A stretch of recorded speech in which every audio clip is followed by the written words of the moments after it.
Okay. Now, we said that peppermint, we can use it aromatically with the legend here, topically and internally. And what's S stand for? Sensitive skin. So if we're going to put peppermint on a baby, we might want to dilute it a little bit with some coconut oil or olive oil or things like that. Now, one of the things that we said was if a child has a high temperature, then you want to just put a couple drops down their spine. Put it on your finger first and just stripe it down.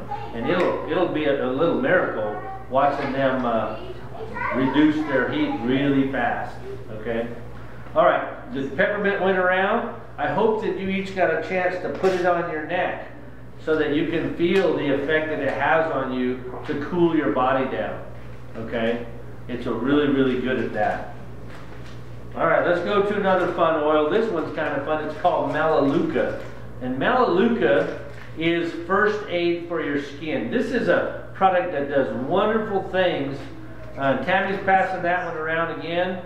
And let's apply it, smell it. If you have an itch or any kind of skin blemish, like a psoriasis or an eczema or a zit or something that's just bugging you, put a drop on your finger and then wipe that area on your skin, and it does great for skin problems. Now, what's amazing is this is a oil from a tree in Australia. It's called the Melaleuca tree or tea tree, and this particular tree has never ever grown a fungus on its bark. Now, many trees have parasites and funguses and all kinds of problems that show up on the bark of those trees. Well, this oil happens to be a killer. It just is death on funguses. So it does a wonderful thing. If we have a person that we're working with who has a fungus, let's say athlete's foot, this stuff's fabulous for athlete's foot.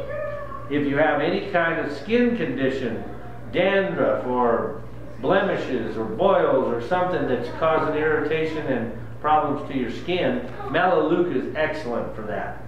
So notice that you can use it aromatically in the air, topically, internally, and what's N stand for? Neat. Yep. What's that mean? Not diluted. That's right. Not diluted. Just put it on your skin straight up. Direct therapeutic grade oil, concentrated right directly on that skin blemish.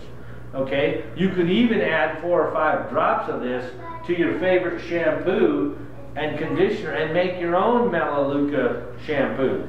Okay? Because you'll know that you're buying the real stuff, not synthetic or not food grade, and it's going in your shampoo that's your favorite one. Okay? That would work really good also. And you could apply it to your hands and feet if you have any kind of group. Like when I was in the military, we'd have 600 soldiers showering in the same shower. And if one guy got athlete's foot, everybody got athlete's feet. Because it's a fungus, okay?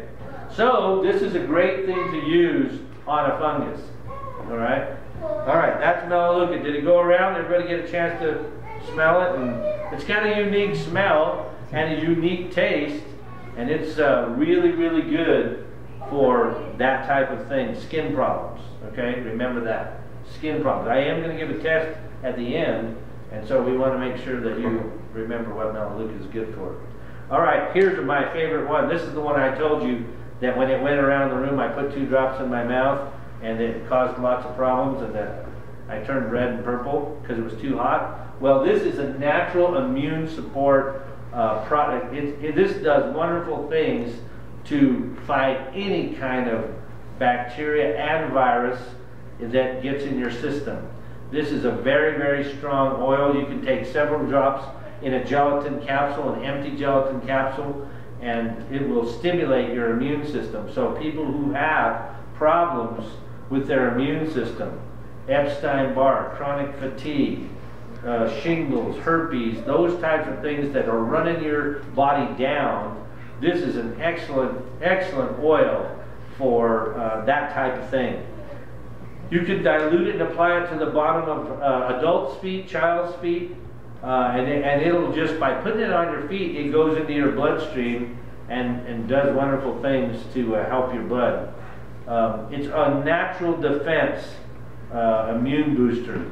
It's also used internally to clean your gastrointestinal system. Did you know that today almost the entire veterinarian community makes a living just treating heartworms, roundworms, pinworms to animals, like a cat or a dog?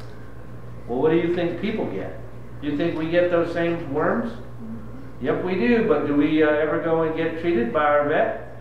Nope, we don't get treated. So this type of oil right here, let me tell you, if you take this oil, I have a friend that the other day she found a stray cat, and the cat was very, very weak and hungry, and doesn't look like nobody had taken care of that cat. Maybe it got lost or something, but it was full of worms, and she could see them in their eyes and rectum, and they were just, oh, it was horrible.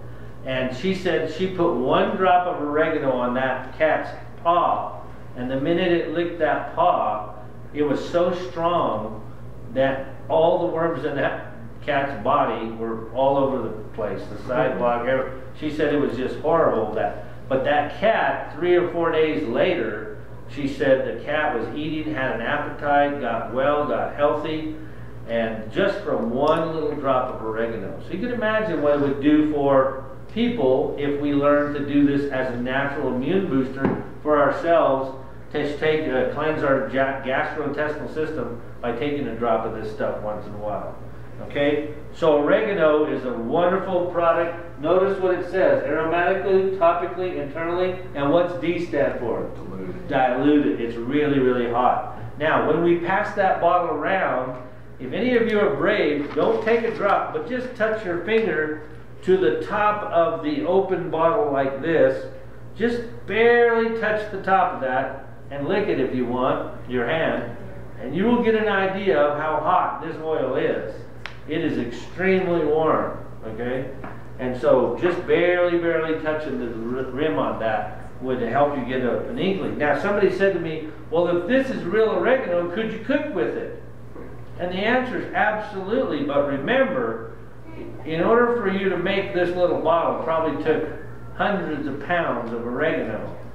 So the concentration is huge. I had a person tell me the other day they had a bunch of friends coming over, they made a big pot of spaghetti, and they put 1 drop of this oregano in that big pot of spaghetti and ruined it because it was too strong. The 1 drop was too strong. So here's how you would do it. Take a toothpick, put the toothpick in there and just barely touch the toothpick to it, and then use the toothpick in the top of your spaghetti sauce.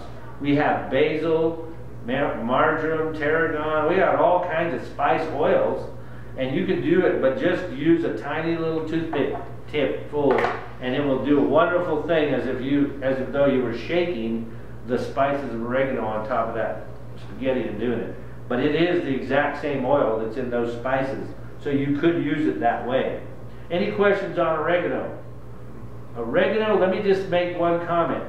If we had a disaster like an earthquake or something in Utah, here where we live, and I only could grab 1 oil and throw it in my pocket and run out the door, I would probably grab oregano. Because oregano is wonderful for bacteria and germs, funguses and yeasts and all kinds of problems. And whenever there's any kind of disaster, it seems like it'll affect the water system, it'll affect heat, it'll affect everything.